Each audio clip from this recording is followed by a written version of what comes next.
ఆ తడిచిన బట్టలు ఇంటి వెనకాలగా ఇంటి మీదకి విసిరేసాను.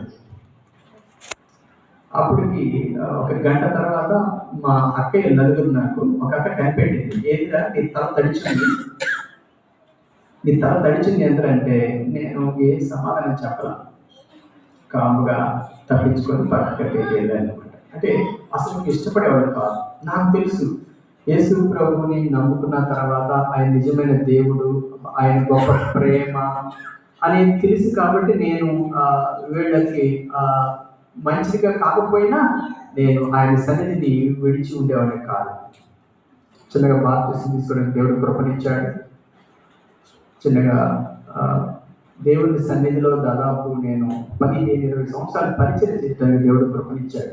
ఎందుకంటే మా ఇంట్లో కరెంట్ సరిగా ఉండేది కాదు. కరెంట్ లేదు కాబట్టి చర్చిలో పడుకోవడానికి వెళ్ళేవాడిని. నేను అక్కడే చదువుకుంటాను నాన్న అని చెప్పి ఆడికి వెళ్ళాను. అలాగా దేవుని సన్నిధిలో ఆదివారం పని చేయడానికి కూడా దేవుడు కృపనిచ్చాడు. అలాగా దేవుని కృపను బట్టి డిగ్రీ చదవడానికి కృపనిచ్చాడు. తర్వాత బిఎడ్ చదవడానికి కృపనిచ్చాడు. ఎంఏ చదవడానికి కృపనిచ్చాడు. ఆ తర్వాత డిఎస్సి 2008లో టీచర్ పోస్ట్ రావడానికి కూడా దేవుడు కృపనిచ్చాడు. వివాహ విషయంలో కూడా చాలా అద్భుతం చేశాడు. టీచర్నే దేవుడు వివాహం చేసుకోవడానికి కూడా దేవుడు కృపనిచ్చాడు.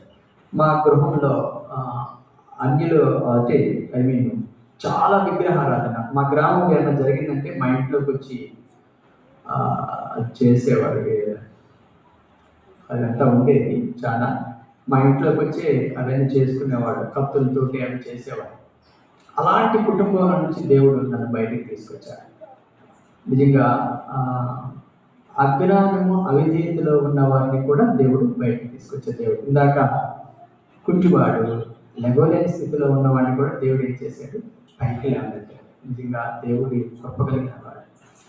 ఆయన ప్రేమలో మనం ముందుకు వెళ్తామంటే ఆయన మనల్ని పైకెత్తే దేవుడు. ఇదిగా ఉదయకాల సమయంలో ప్రార్థన చేసుకుంటా ఉంటే బాబు గురించి అన్నయ్య ఫోన్ చేస్తే చాలా వేదన చెందాను. ప్రభా కనికరించు పైగా ప్రార్థన చేసినప్పుడు కూడా దేవుడు అద్భుతంగా తప్పించి విడిపించాడు. అందుకే దేవుడికి స్తోత్రాలు.